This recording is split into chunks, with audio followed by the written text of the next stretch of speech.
From MTN News, this is Montana This Morning. Butte Silverbow needs lifeguards and other summer workers, but there's been a shortage of applications. I'll tell you why this is concerning coming up. They've been called the best crisis intervention team in the world. I'm Deborah Alfarone with the Maryland Police Department, creating a culture of caring. What a beautiful shot this morning, just ahead of 6:31 here in Southwest Montana. Chet Lehman, Matt Elwell with you here. And John Amy, also known as the Stodden Park Stud, with that story in just a moment. Meantime, like I said, it's beautiful out there, Matt. Yeah, Hasselhoff Jr. is what It's I'm... in the Hoff. There you go. Hoff. Don't hassle the Hoff. Yeah, it's a beautiful morning. Temperatures are very comfortable. Look at this, 40s, 50s in the area for the early morning. We're looking at 15, 18 degrees warmer this morning in some areas in southwest Montana than where we were yesterday. There are some passing showers that are moving out of here. Most areas staying dry. Beautiful, though. Look at that sunrise in the Bozeman area. Looks like our daytime high should be into the upper 60s in Bozeman. A few areas hitting the 70-degree mark. It is a fantastic day. Just a little extra wind as you head into the afternoon. We're going to break down what you can expect, including our chances of rain heading into the weekend coming up in just a few minutes. All right, thank you, Matt. It is now 6:31. People who suffer from untreated severe mental illness, according to the Treatment Advocacy Center, are 16 times more likely to be killed during an encounter with law enforcement than other civilians. Thousands of police departments across the country use crisis intervention teams to intercede with the mentally ill, but one police department in Maryland was named the best in the world.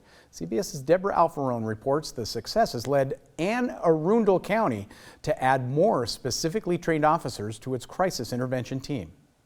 Do you feel like she is a danger to herself or others right now? 24 hours a day. Get the protective order. Mental health clinicians answer what's called a warm line inside the Anne Arundel County Police Department in Maryland. Instead of using the word hotline, we use the word warm line so that anybody can call. Voted the #1 crisis intervention team in the world, this department says it's putting mental health first. How can we be helpful to them at that moment while they're in crisis? Is this the one from the other day? Lieutenant Steve Thomas heads up the police side of the unit. Jen Corbin heads up the mental health side. Officers in patrol can call in for a mobile crisis team. It's their discretion. Anything that's not a traditional crime. It could be homelessness, it could be someone in crisis, it could be a traditional mental health issue. I'm a 91 radio. 91. Lieutenant Thomas says this approach has led to less crime and fewer arrests. You're given an option other than arrest. Plus, it's actually addressing a problem far upstream. Do you think that this unit saved your life? Yeah, I know they did. Because like I said, if I'd probably been dead a couple times, and like I said, if not by my hand, then by somebody else's hand. Samuel Mason says he'd been arrested more than 50 times. I had an issue, I'm schizophrenic. I thought people were after me. Then he encountered the crisis intervention team. Since I met them, I think I had got in trouble one time when I was off my meds.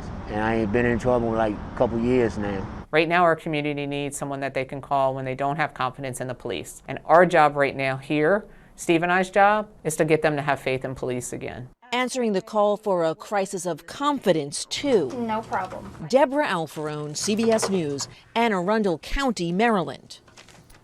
Now, Deborah tells us the team also provides mental health support to police officers and did for members of the Capitol Police Department after the January 6th attack. Also, summer creeping up on us, and Butte's outdoor pool expected to open in early June. But as MTN's John Amy reports, the county reporting a shortage of applicants for summer jobs this year, and that could affect service in Butte. Butte Silverbow is having a lack of applications for summer jobs like being a lifeguard and other positions, and this could affect services this summer. Businesses across the nation report difficulty finding workers, and Butte Silverbow County is also having a hard time finding workers for summer jobs, including lifeguards at the city's outdoor pool. More particularly the lifeguards, we used to have 40 to 50 applicants, and this year we've got 16. The Ridgewaters pool at Stodden Park would like to have at least 30 employees on staff to keep watch over swimmers at the large facility. If it doesn't get enough staff, it could limit its hours this summer. I can't safely say that I could open this facility when we don't have adequate lifeguards. So, I mean, my job as the manager is to make sure that everybody walks in here safely and they leave safely.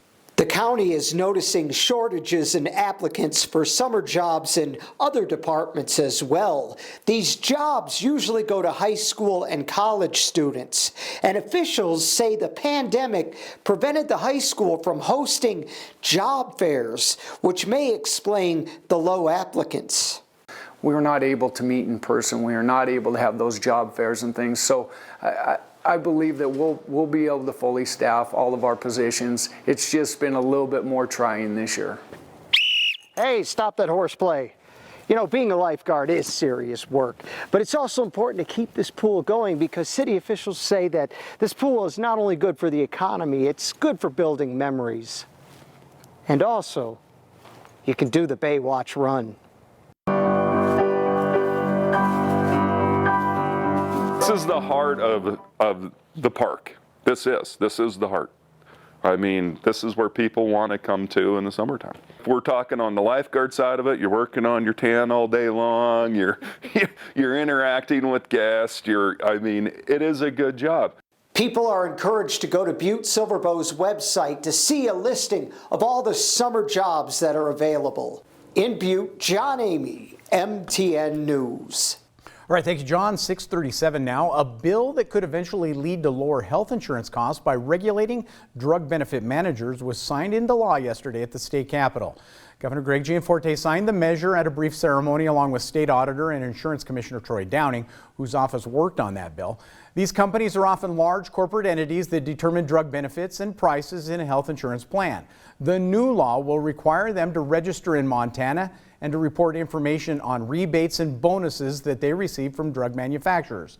Downing says he believes the health insurers can use this information to drive a harder bargain and hopes that lower health insurance costs. Also, a Stevensville High School teacher being recognized for his commitment to engaging his students in historical learning through innovation and critical thinking. DN's Russ Thomas brings us this morning's Positively Montana report from the Bitterroot.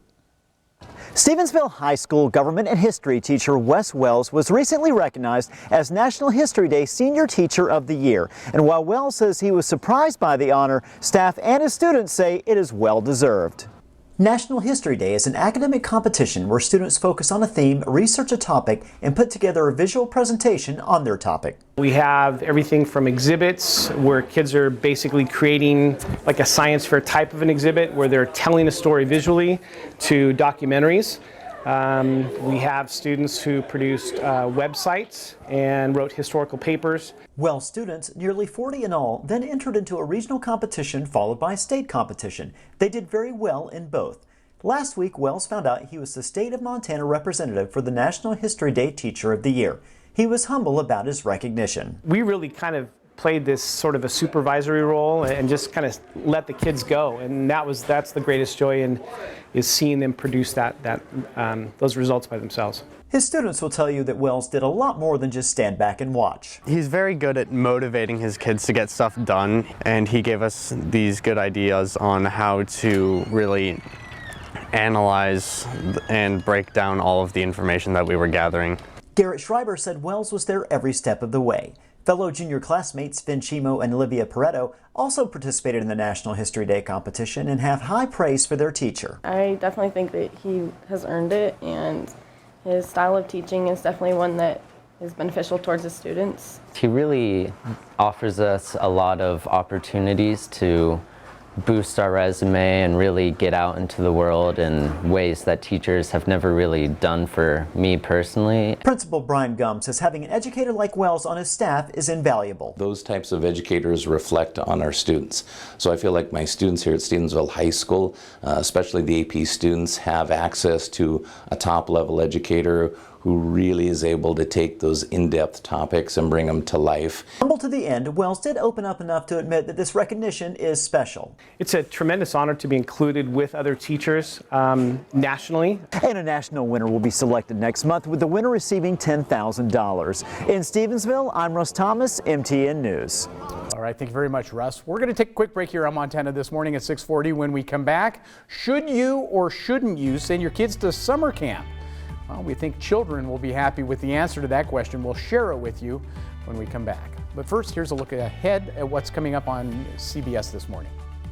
Good morning to you. Ahead on CBS This Morning, Dr. Anthony Fauci on what parents need to know about Pfizer's COVID vaccine for young adolescents. Plus, first on CBS This Morning, Ohio Governor Mike DeWine tells us about his state's $1 million incentive to get people vaccinated. That's a lot of money. Also on CBS This Morning, basketball great, that's Kareem Abdul-Jabbar. There he is. He's got a big announcement from the NBA. And award-winning director Barry Jenkins tells Anthony why his latest project is the hardest creative undertaking he's ever done. That's a lot. We'll see you at 7 o'clock. Straight Up.